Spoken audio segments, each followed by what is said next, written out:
트럼프 미국 대통령이 4년 만에 백악관으로 돌아왔습니다. 지금 전 세계 뉴스의 중심에 있습니다. 트럼프 대통령은 취임 첫날부터 각종 행정명령과 외교적 논란이 되는 발언을 쏟아내고 있습니다.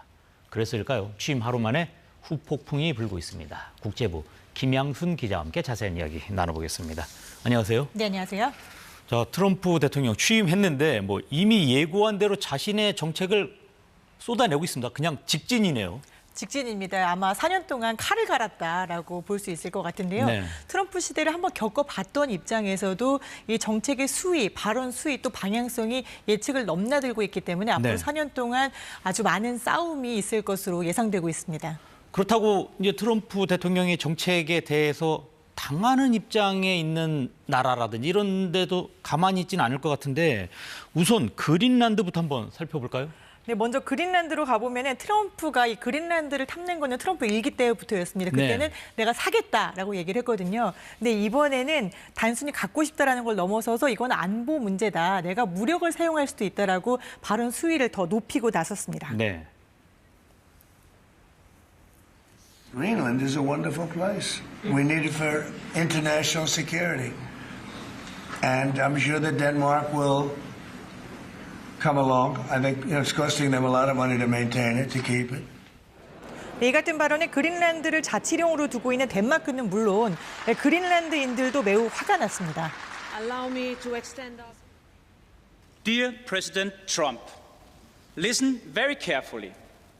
Greenland have been part of the Danish kingdom for 800 years. It's an integrated part of our country. It is not for sale.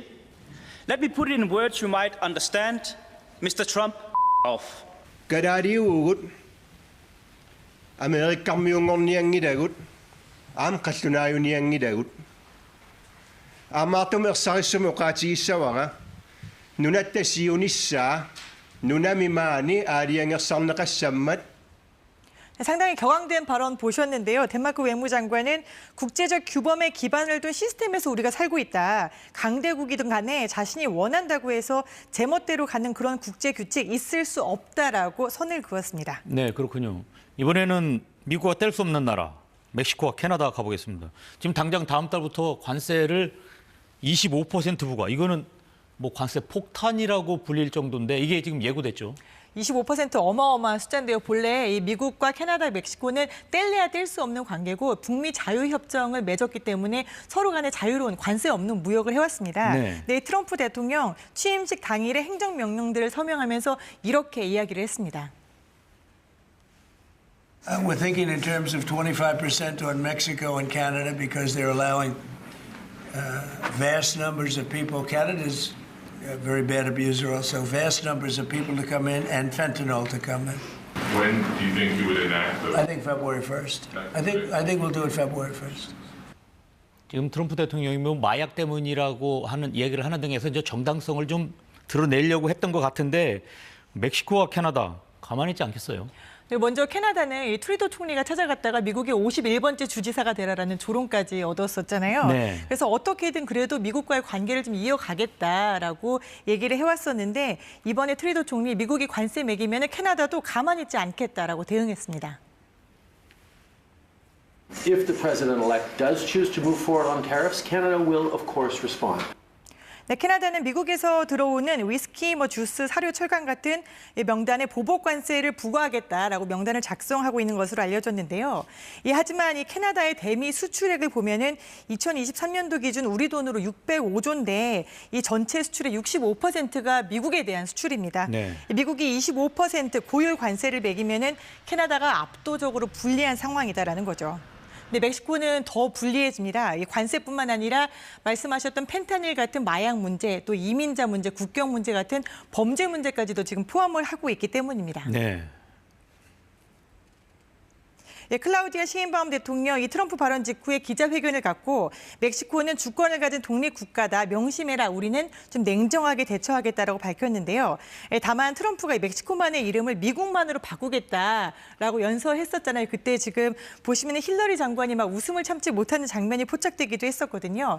그런데 시인바움 대통령 원래 멕시코만으로 이름 지은 거 미국이거든? 이렇게 또 일가를 하기도 했습니다. 네. Lo del Golfo de México, más allá de cualquier cosa, lo establecen para su plataforma continental. Para nosotros sigue siendo Golfo de México y para el mundo entero sigue siendo Golfo de México. 네, 지금 해외 상황을 살펴봤는데 일단 트럼프 대통령 관련돼서 후폭풍, 이거 미국 국내 안에서도 발생하고 있는 거죠. 네, 국내에서는 더 심합니다. 미국 시민권을 줄 거냐 말 거냐를 두고 이미 이제 취임한 첫날부터 거대한 소송전이 시작이 됐는데요. 네. 이 기존에는 미국에서는 부모의 국적과 관계없이 미국에서 태어나면 미국 시민권을 줬습니다. 이걸 출생 시민권이라고 했죠. 네. 이건 수정 헌법에도 보장이 되어 있는 내용인데요. 트럼프 대통령은 이걸 없애겠다라는 행정명령에 서명을 했습니다. 이럴 경우에 불법 체류자뿐만이 아니라 우리나라 같은 경우에 뭐 유학생이라든가 아니면 주재원 같이 합법적이지만 일시적으로 미국에 체류하고 있는 부모 아래에서 출산한 경우에도 미국 시민권 받지 못하게 되는데요. 이제 미국 22개 주의 법무장관들 곧바로 트럼프 대통령을 고소하고 나섰습니다.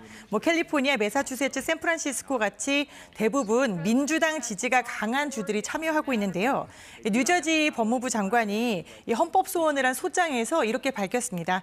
대통령은 강력하지만 왕이 아닙니다. 펜 한 자루로 헌법을 다시 쓸 수는 없습니다. 네, 알겠습니다. 오늘 여기까지 듣겠습니다. 지금까지 국제부 김양순 기자와 함께했습니다. 고맙습니다. 감사합니다.